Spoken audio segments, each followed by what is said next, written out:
This is NBR Today. Fonterra has taken a first step toward unwinding its troubled joint venture with Chinese infant formula company Beingmate. The co-op says it's reached an agreement with Beingmate that will see it return to full ownership of the Dunham plant in Victoria by year-end. The JV was part of its investment in an 18.8% stake in Beingmate that's now worth significantly less than the $753 million it paid in 2015.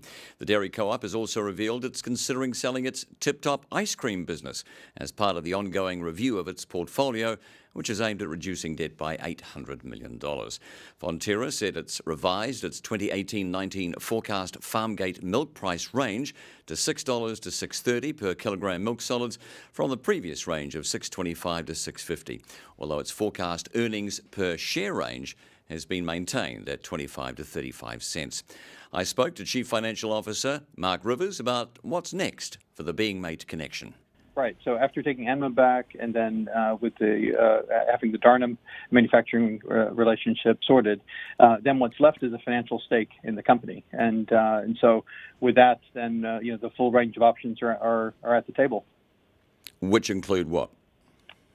Well, when you own a financial stake, it's buy, sell, or hold. So it's the full range of options. Well, you won't be buying.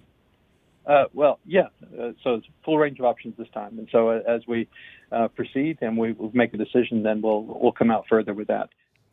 The Coalition is adamant its new employment law will restore fairness to New Zealand workplaces. National's workplace relations spokesman Scott Simpson is equally adamant it won't, saying the law is all about giving power to the unions.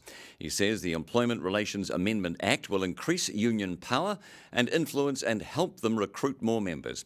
In contrast to National's pessimistic view, Workplace Relations Minister Ian Lees-Galloway says it's one piece of the government's plan to develop a high-wage, high-skill economy with thriving regions. Mr Simpson says trade union leaders are promising 2019 will be a big year for strikes, and he's taking their word for that. Well, we've got trade union leaders already promising that, so I'm taking them at their word. If they are saying 2019 will be a big year for strikes, well then I think we should batten down the hatches and get ready for it. I think that this legislation will encourage more strikes, and let's wait and see. But certainly on the horizon, more industrial action, more trade union militancy. I think that's what we've got to look forward to in 2019. Health supplements company Promisia says a second alert from government agency Medsafe is unjustified and amounts to a targeted campaign against it. The move highlights industry concerns about New Zealand's regulation of alternative health products. Both of Medsafe's alerts concern Promisia's Arthrim, which the regulator says causes liver damage. It says the effect of the first alert earlier this year devalued the NZX-listed company by as much as $10 million. Promisia saw a 64% drop in sales for the half year to June and a net loss of $1.2 million. That's up from a loss of $349,000 in the previous first half.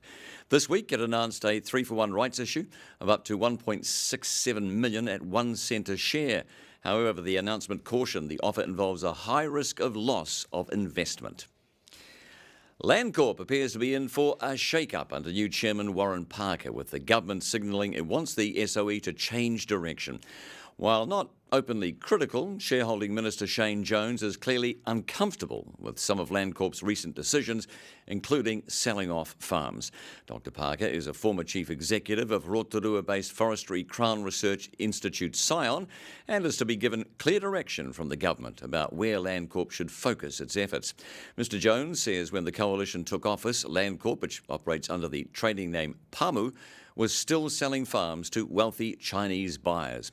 He hinted ministers also want the SOE to focus its farming efforts, questioning its involvement in sheep milk refining and manufacturing.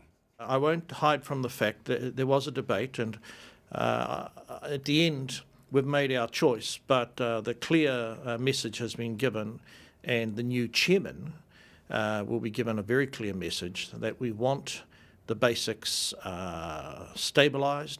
We want to see a dividend going forward. We do want to see best practice, but best practice must not be a proxy for fanciful experimentation.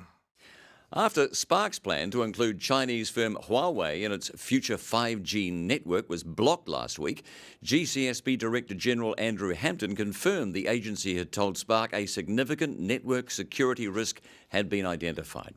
Managing Director Simon Muta has demanded incontrovertible evidence that Huawei was a security risk, and he wanted it quickly. Columnist Rob O'Neill says this may be one challenge where New Zealand needs to slow down a bit and change tack entirely perhaps by following the British example rather than the other members of Five Eyes. Look, trust is a huge issue. What happens in New Zealand and Australia isn't quite as clear. They're not as forthcoming, our GCSB and Australia's equivalent, and the exact relationship between GCSB and the Australian Defence Signals Directorate, which actually vets a lot of telco equipment in Australia, and we tend to use their information. I think in my column this week I suggest that maybe if Spark really wants to keep Huawei in the game, and Spark and Vodafone and 2 Degrees, if they really want to keep Huawei in the game, then maybe they should be looking more towards the UK, where that existing relationship between Huawei and GCHQ has been going for several years now. And so to tomorrow we go. In our Hunter's Corner column this week, Tim Hunter discusses the FMA's report on the death throes of software company Wynyard Group. For more on that and other stories, just head to our website. Enjoy your evening. To unlock your 2 free articles a week, head to nbr.co.nz.